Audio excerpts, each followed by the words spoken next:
Hi, everybody. We've talked about fireflies. They are a glowing wonder. We are going to continue to talk about another animal, an anglerfish, in our animal section of the magazine this month. And we are going to see how they shine and why they shine. Yes, bioluminescent animals, animals that create their own light. They don't need flashlights. They don't need a cell phone flashlight or the screen from their phone.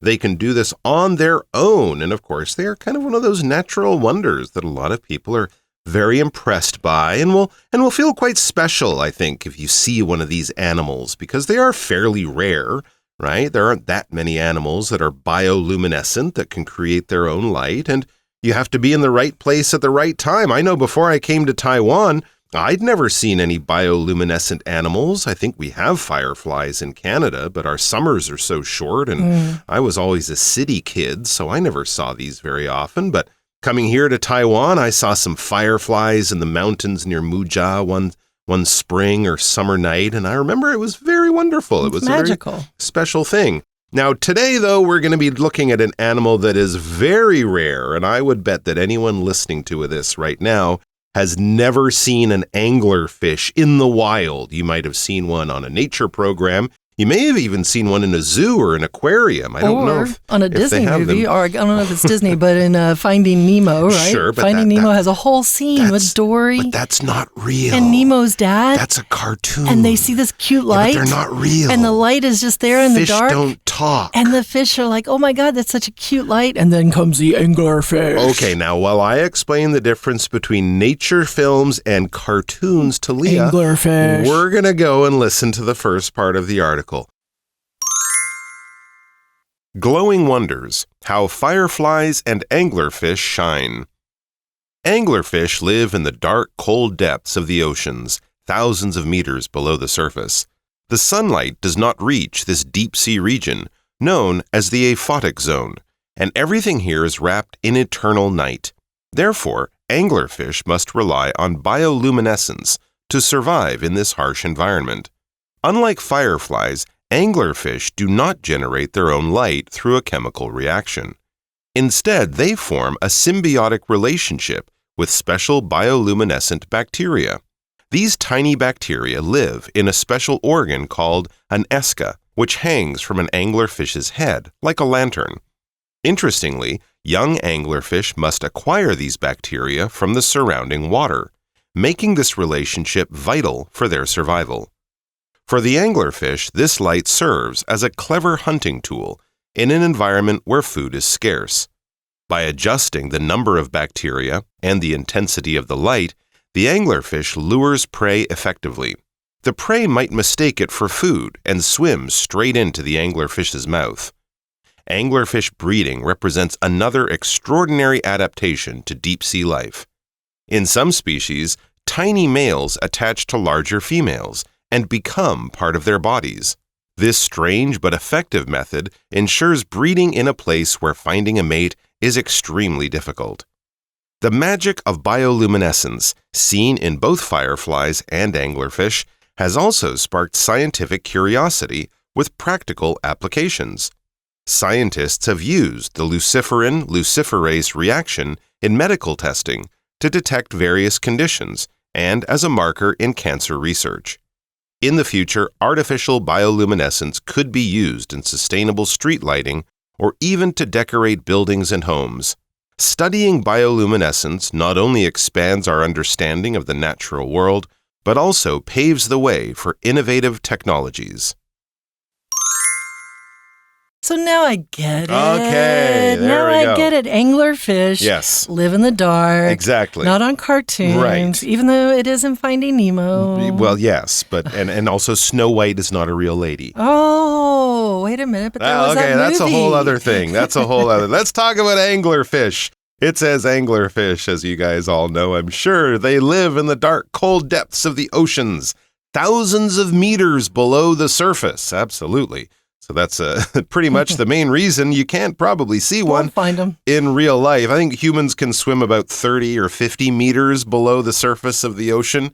before they kind of get, in a bit of danger or trouble or their ears start to hurt. So the anglerfish are way below that, thousands of meters, so kind of kilometers below the surface, down where there is no light. That's where we'll find them, in the dark, cold depths of the ocean. What is the temperature down there?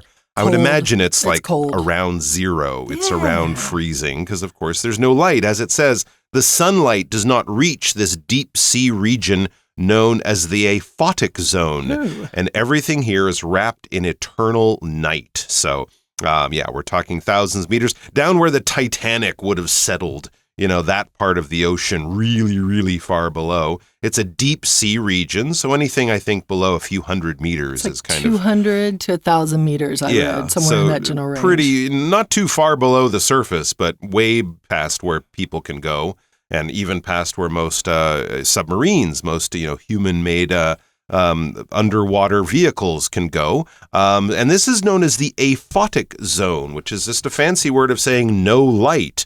Photo is, of course, the Greek root for light. That's why we talk about photographs and things like that, using light to make pictures. A at the beginning means no, so no light zone is basically the Greek root. That's what that's how it's described, and that's because that's what it is.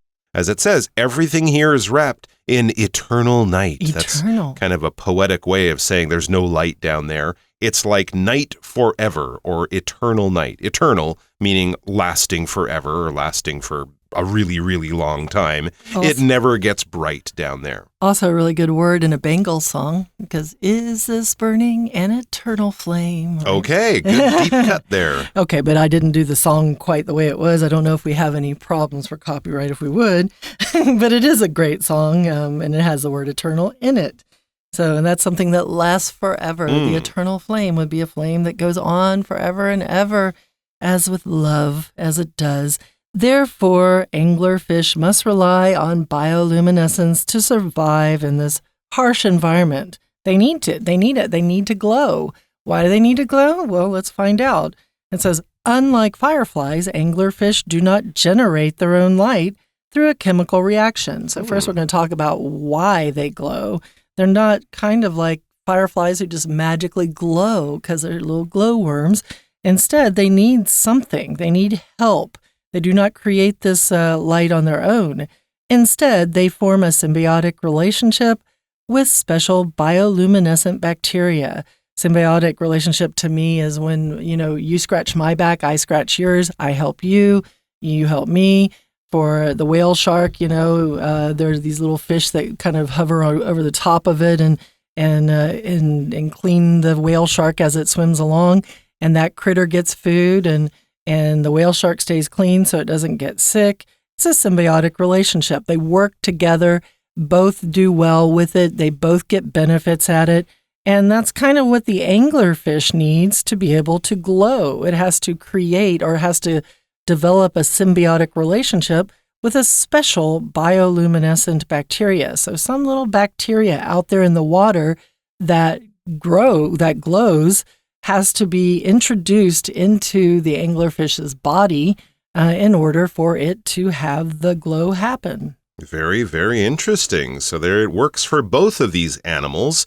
But of course, yes, it's something that isn't naturally part of the anglerfish, like the firefly's ability to make light. So how does it work? It says these tiny bacteria live in a special organ called an esca, which hangs from an anglerfish's head like a lantern. So if you've ever seen a picture of an anglerfish, and I'm sure there's one there in your magazine, or you can find one in a few seconds on the internet, you'll see that they have this sort of organ, this sort of thing that grows out of their heads. It's kind of a long thing. It almost looks like a pole, and at the end of it, there's a light, kind of like, back in the old days, they used to have a night watchman who might walk around the town at night, keeping people safe, looking for, criminals and making sure fires aren't starting. And they would have a pole with a lantern, a light, sort of a candle enclosed in some kind of glass case or something. And that's kind of like what we have on the angler's fish's head. And it's got this term, the esca, that would be the biological term that scientists and zoologists might use to describe it. But yeah, it looks like a pole with a lantern on the head. And the lantern is where the light comes from. And the lantern is also where these tiny bacteria live. Very, very interesting. And as it says, interestingly, young anglerfish must acquire these bacteria from the surrounding water, making this relationship vital for their survival. This is kind of absolutely fascinating. So they're born without the ability to make light naturally. The young anglerfish, once they kind of reach a certain stage of maturity in their teen years, maybe, they get or they acquire these bacteria. They find them, they hunt them. Maybe the bacteria are attracted to the anglerfish in some way, but they have to kind of go out and get them. It's not something that they're born with, as we mentioned. How that happens, I'm kind of really interested to know. Oh my, there's an Eska over there. Yeah, I want to go see it. It's kind of like a kid getting their driver's license or something. And now I'm a grown-up. Now I'm a man. Now I'm a young woman. My Eska has bacteria that glows. Do my own thing and catch my own food with my own Eska or something like that. So they go out and they find these bacteria. They get them. And once the bacteria are in the Eska, I guess some kind of chemical process takes place. And boom, we have bioluminescence. But it is a symbiotic relationship. It's kind of a partnership between the bacteria and the anglerfish. Somebody we have a symbiotic relationship with, guys, is our Chinese teacher. Let's listen now. Hello everyone, 我是 Patrick. 今天讲解的是 Glowing Wonders How Fireflies and Anglerfish Shine. 这算是第2天的课文内容。这个单元介绍的是大自然里面会发光的生物。那我们已经进一步了解萤火虫了。今天的内容是聚焦在 anglerfish 安康鱼，或者呢称为灯笼鱼。好，那大家有没有看过灯笼鱼的照片？灯笼鱼我们看到照片的时候会觉得说，怎么呲牙咧嘴的？不过呢，它头顶上有一根发光的小钓竿，就像提着灯笼。那这个东西呢，可是他们吃饭的工具没有这个东西，猎物呢是不会乖乖送上门的。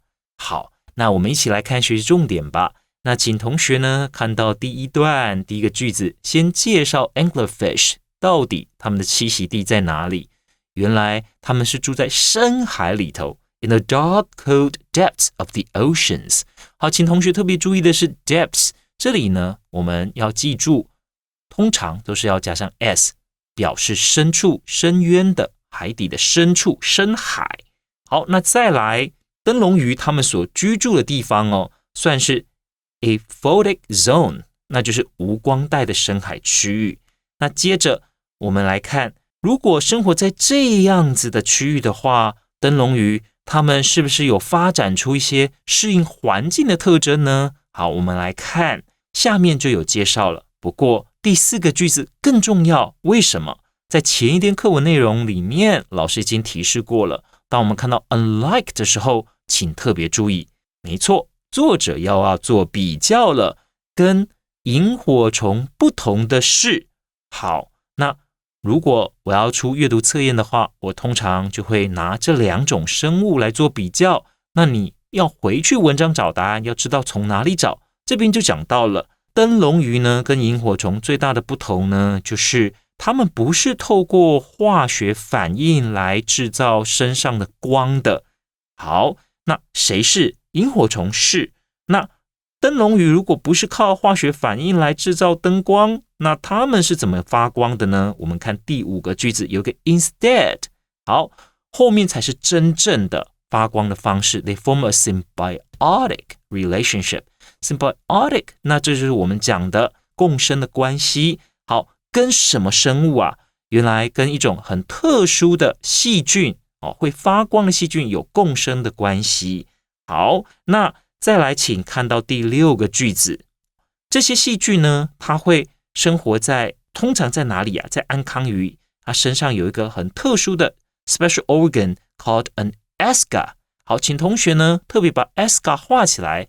倒不是要背 Eska 这个字，而是在看文章的时候，如果出现了一个名词是作者特意去解释的，那你要注意，常常也是一个重要的考点。好，这边就去解释说 Eska 它是怎么样呢？ Hangs from an anglerfish's head， 会在它的头顶上嘛，那就像个灯笼一样会发光。好，那这个呢 Eska 就我们称为耳球的特殊器官。All right, we're going to take a quick break, and then we'll be right back.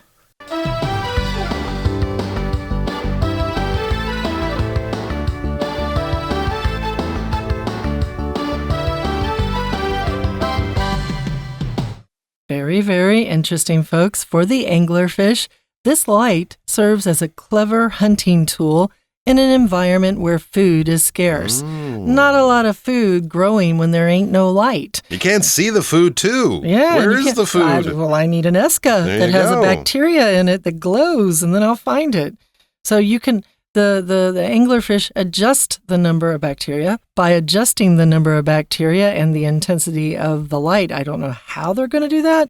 The anglerfish lures prey effectively. Do they say, okay, you 3 bacteria, go over to my ESCA right now? We don't know. But adjusting here means to change, right? So you're making it more or less. You're making it hotter or colder. You're adjusting the temperature in the house, making it hotter or colder.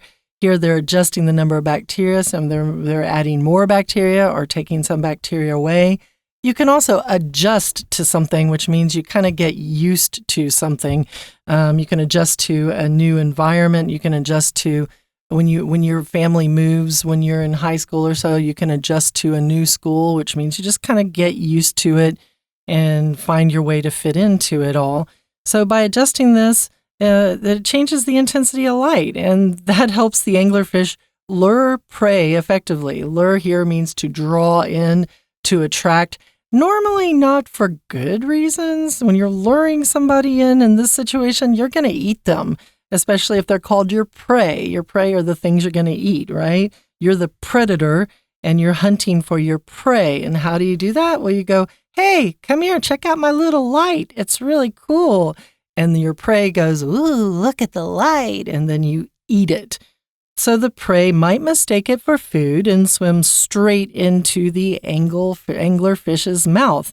Yeah, you know, that dark space there, they don't really know what's going on, so they see this light in the middle of everything. They're like, ooh, I might be able to eat that. I'm going to go check it out. Anglerfish breeding represents another extraordinary adaptation to deep sea life. So extraordinary means extraordinary, very, very, very amazing, incredible, more than ordinary. Just wow, isn't this insanely cool? So their breeding is a extremely cool adaptation to deep sea life. Adaptation is also talking about the ways in which we adjust, the way we adapt, the way we handle new situations and get used to them. Yeah, of course, evolution is all about adaptation, changing over time, over generations, to fit into your environment, the way that bears became polar bears by living in the north, changing and having white fur that allowed them to hide and hunt more effectively.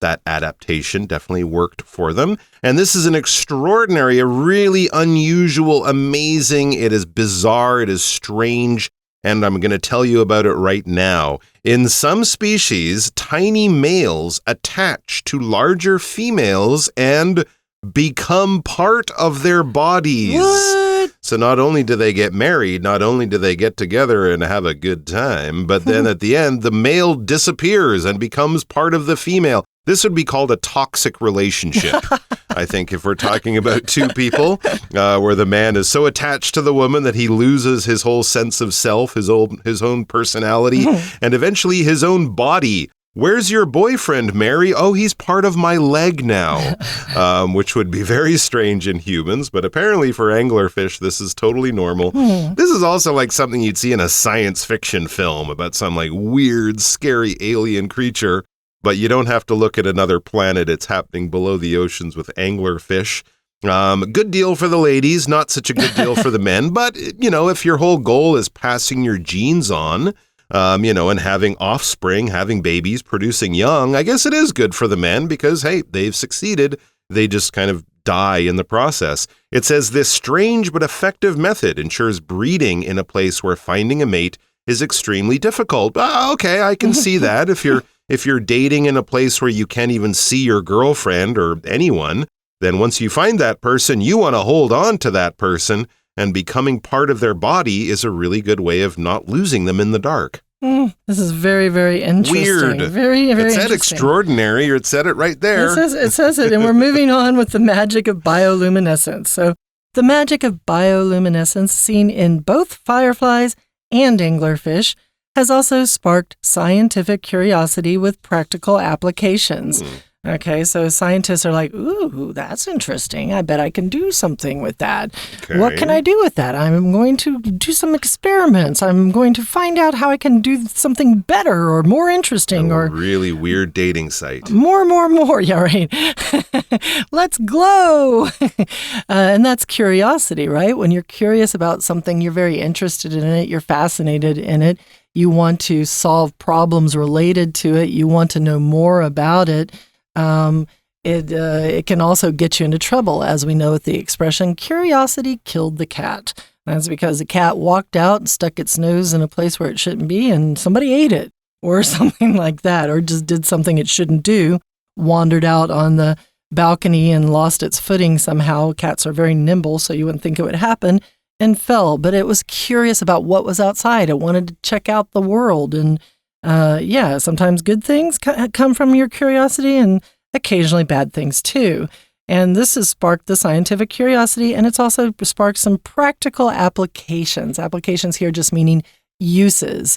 So how you use things in a practical way might be, well, maybe you can paint it on the ground, and then at night, this bioluminescence on the ground, and then at night, it can glow. But I don't know if you can do it with bioluminescence. You might have to create a purely chemical version of it with no bio involved in it and just do pure luminescence. But you can, attach it to things, and then it has a new use. You can put it on the little things, what are they called? The reflectors on the back of bikes. You can put it on the reflectors on jackets that bikers use and bicyclists use. Those could be practical application, practical uses for these things. Yeah, and of course, since it's a natural thing, it might do less damage to humans than something we might create with chemicals. I mean, they do use radioactive markers when they're doing tests on people. If you've ever had an X-ray of your inner organs, you often have to drink this special material that kind of glows under radioactive or radiation. But if they can do it using something that's a little bit kinder, a little bit gentler on your cells and on your body, something natural that maybe comes from a fish, but is not pure chemicals, that could be good. And as a marker in cancer research, oftentimes when they're doing research, they're looking at things on a very, very small, very tiny level like cells. And if they can use something to sort of mark certain cells that are the important ones that they're trying to judge and measure and see how they grow or how they die, depending on what treatments. And you can use something natural, something that comes from other animals, something that won't damage the cells you're testing. That can be really useful. And research is just testing, experiments, learning more information before scientists do anything, make any decisions or any announcements or any discoveries or launch any new medicines or drugs. They have to do years and years of research. And the more effective your research, the more useful your research, and the less damaging your research, the better it will be for everyone. In the future, it says artificial bioluminescence could be used in sustainable street lighting. So we might get rid of electric lights that use electricity and produce heat and have other disadvantages. If we can get street lights made with chemicals inspired by anglerfish lights or firefly lights, that could be good. Or even decorate buildings and homes. So you could use this in the same way people put up, little glowing stickers that kind of glow at night on your children's bedroom ceiling or something. You could do these things. You could use them, make them using some kind of natural bioluminescence, again, like we find in fireflies or anglerfish. It has all sorts of possibilities, from the very serious, like cancer research, to the little bit more fun, like decorating your home or something like that, but doing it in a way that's more environmentally friendly. Studying bioluminescence not only expands our understanding of the natural world, but also paves the way for innovative technologies. I mean, there is a long list of things that have been inspired by the natural world, and maybe the way that these animals create their own light, their bioluminescence, can give us all sorts of new things, new toys to play with, new research to get into, and new benefits for humanity and for the rest of the world too. And it expands our understanding of the natural world. It's always nice to know how nature works and answer all our questions about things that we don't know. And it paves the way for, when you pave the way for, well, to pave is basically to lay down a road, to put on the top surface of the road, that black sticky stuff that smells when they're putting it down and then hardens, and then that's what we drive and walk on. That's the pavement or the road. But we also use it in a non-road building way to kind of say to prepare the way for, to prepare and make the future easier, make things that will happen later a little bit easier. So if you have a good education, that might pave the way for a very successful career. If you are very friendly, that could pave the way for making new friendships with all sorts of people you might meet in your life. So you're kind of preparing the ground for future success and for things to be better and easier in the future. So our Chinese teacher could pave the way for us right now into our deeper understanding of the article.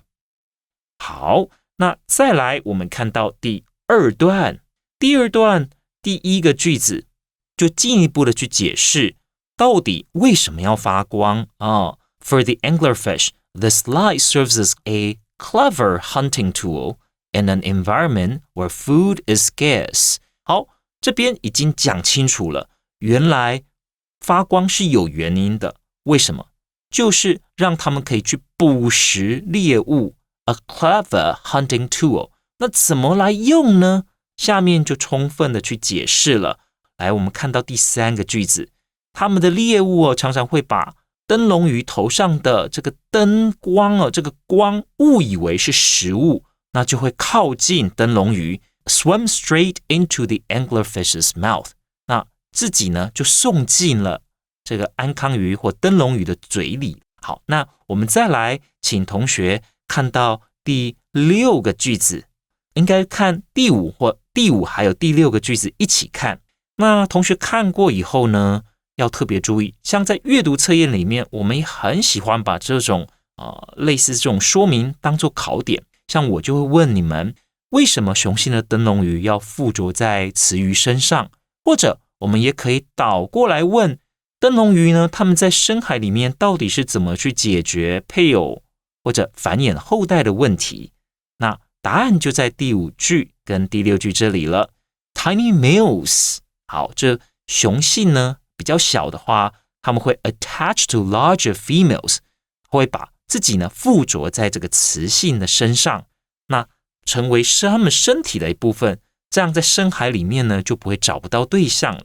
好，那最后呢，我们看到第三段有别于一般文章的结论，它其实在最后的句子才下一个总结，前面还进一步的告诉我们说，为什么我要知道这些生物知识啊？其实除了满足像我们这种所谓对科学的好奇心以外，其实是有实用价值的。你看到第一句最后面有 practical applications， 那怎么说呢？因为科学家就利用他们的观察，那把这种像比如说在萤火虫身上所发现的这种化学反应呢，运用在医学检测上，那就可以用来干嘛呢？ Detect various conditions， 这个 conditions 当然指就是各式各样的病况，那可以呢用来去检查发现疾病，还可以呢 as a marker in cancer research， 那也可以呢当作癌症研究里面的生物标记。好，那再来我们看到第三个句子还有其他的功能，原来也可以用来当作以后呢永续的街灯的一种发明的灵感来源。好，以上就是我们针对这篇文章所做的中文讲解。See you next time. I don't know about you, but I'd like to go out and find some fun bioluminescent applications to indulge in. This seems like it'd be really, really cool to paint a building with bioluminescence. Well, that would be definitely cool. I just know that I don't want to go out and find a lady who wants me to become part of her body and I will disappear forever. For English Digest, I'm Leah. And I'm Mike. Take care, guys. Glow on, folks.